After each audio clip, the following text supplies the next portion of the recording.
I'm Lisa Evers. Welcome to the show. You can join us Sunday mornings at 9 or anytime on hot97.com, where you can download our most recent shows. And don't forget, you can stay in touch with what I'm up to and what's going on in the community, what stories I'm covering, by logging on to twitter.com, typing in my name, Lisa Evers, and joining my network. Now, in this episode, we're talking about an issue that affects the health of millions of people. I'm talking about smoking cigarettes. While smoking is banned in many public places, you can easily get cigarettes legally or illegally on the streets. And if you're underage, you can always get loosies on the corner. It's easy to start, but it's not easy to quit. And you could be risking your life now, even though you don't know it, and even though you're not experiencing any type of health problems. In this hour, you're going to hear one woman's courageous story, an extraordinary story of what price she paid for her smoking addiction. She's now trying to help other people like you to quit. We're also going to hear from people trying to quit now. We'll also tell you where and how you can get free resources from the New York City Health Department to help you quit smoking. It's as easy as 311, and they're making it possible without any excuses. They'll even mail the help right to your home.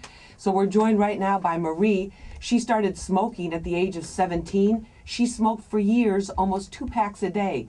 Now she's had 18 to 20 operations and has had amputations on 9 of her fingers. She lost part of her left leg and part of her right foot, and she's here to help us understand what happened and to prevent other people from going down the same route that she did. Marie, thank you for joining us. We appreciate it. You're welcome, Lisa. And we're also joined by Beth Kilgore. She's the Director and Acting Assistant Commissioner of the Tobacco Control Program with the New York City Health Department. Later in the show, she's going to tell us about what resources are there. So even if you don't have health insurance, even if you don't have any money, there is no excuse for not quitting smoking right now. The help is available to New York City residents, and it's free. And we're going to tell you how to hook up and get that help that you need. But first, we're going to talk with Marie. But how old were you when you started? Oh, I was 17, Lisa, and, you know, young and foolish, you know, but, you know, you want to be with the in crowd, you want to be cute, and that's how I started. You know, friends of mine, and we just stole cigarettes. That's exactly what we did from our parents, our sisters, or whatever, and we started smoking, you know, never realizing that down the road, because you don't even think about things like that, you know, when you're 17, 18, that it could be this terrible, terrible health risk. Well, you know, every year I would go for my physical, my regular physical and everything, but during the course when I was about 40, 41 years old, my legs started bothering me, and I thought it was a pulled muscle. I went to the doctor, you know, they gave me muscle relaxers, it didn't work, and from there it started escalating. You know, my legs kept bothering me that I could barely walk like a half a block, you know. And then one day, I don't even remember, you know, exactly how it happened. I got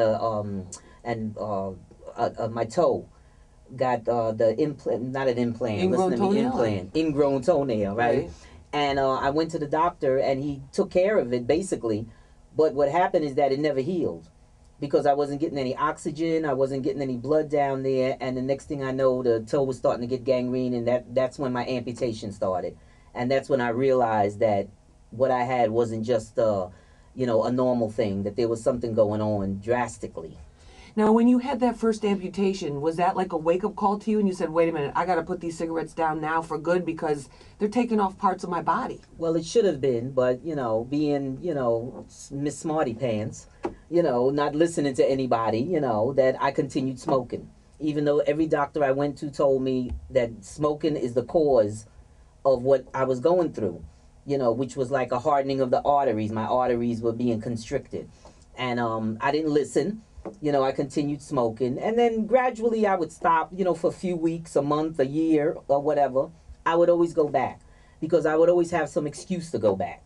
You know, my own personal excuses, you know, the day didn't go right. And then during the course of this, I'm having all these operations and I'm saying to myself, this is the only thing that's left that I could do is smoke. That you enjoyed, but it's also... That I enjoyed. But it's also an addiction. It is an addiction, you know. I believe wholeheartedly it's an addiction. And, I mean, I had told you a story before, you know, about that during these operations I was on so much medication. I was on drug medication.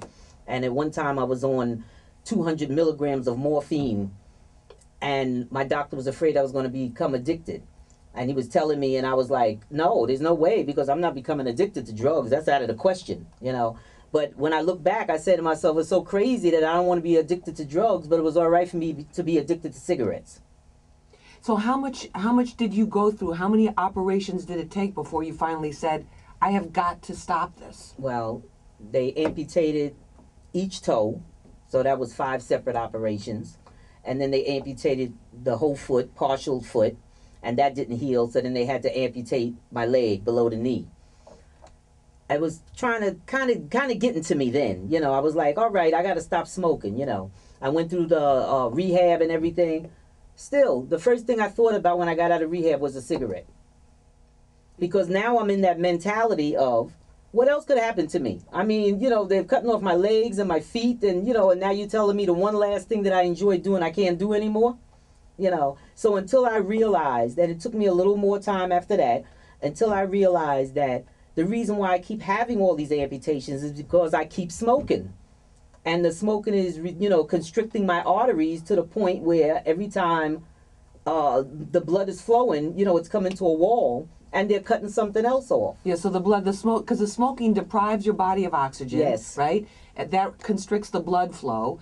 And if you have any kind of predisposition towards circulation problems or anything of that nature, it's going to exacerbate that. But you had they have an actual name for this. This is a disease. Yes. And it's not diabetes, because as soon as you say amputations, a lot of us think automatically diabetes. And it's not. It's called Berger's disease.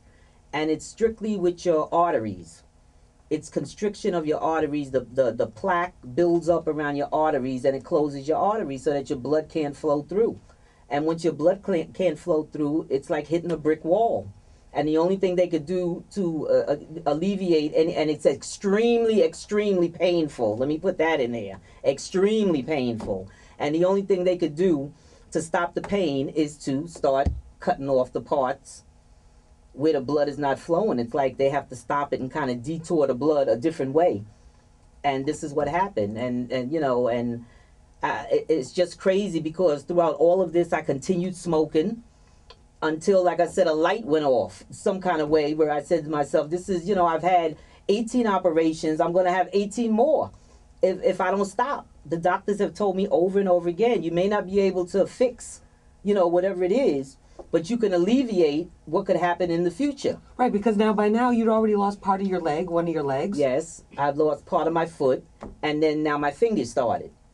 So I've lost, you know, I lost like 4 or 5 tips of my fingers, and then I lost one whole finger, and up until this point right now, it's still because I have so much of it in my system. You know, I guess the arteries have built up so much plaque and everything, so it's still an ongoing, you know, battle. Yeah, it is, and one of my fingers right now is bothering me to the point where, you know, my doctor is just like, let's just see if it heals. If it heals, if it doesn't heal, then I'm going to have that tip taken off. So you know, just because I've stopped smoking doesn't mean that this disease has stopped. Right, so it's like once you start smoking, after you've been smoking for that many years, it doesn't automatically reverse the damage. You still have damage that's kind of like built up in that bank there. Yes. So how did tell me about your process to quit? Because did you just decide one day, like you said, this light went off and you were like, I gotta quit, and then you did it, or was it a couple of failed attempts? Yeah. Tell me about that. I mean, it's not easy because, you know, smoking is an addiction. You know, so it's not easy, but you have to make up your own mind regardless of how hard it is, you know. And, you know, you're not going to do it the first time. You know, I tried on my own and, you know, I stopped for a little while. But, you know, the same thing, any old excuse, you know, my hair didn't come out good today. Let me light up a cigarette, you know. And so finally, the 311 came out with the program to give away the smoking patches, because when they came out in, you know, in the restaurant, not in the restaurants, in the supermarkets and stuff, they're very expensive, you know, for you to go out and try to buy it yourself. Right. So, I mean, that was wonderful when 311 came out, that they was giving out free patches, you know, that you could just call in and see if you qualify. And I said, let me try it and see. The first time I called in, I tried it. You know, and I said, oh, well, this is good. But you have to be in that mindset to really want to do this. You know, it's not no miracle cure. You have to really want to do this, you know. And I did that, you know, and it worked for me. And I think it should work for anybody that's really determined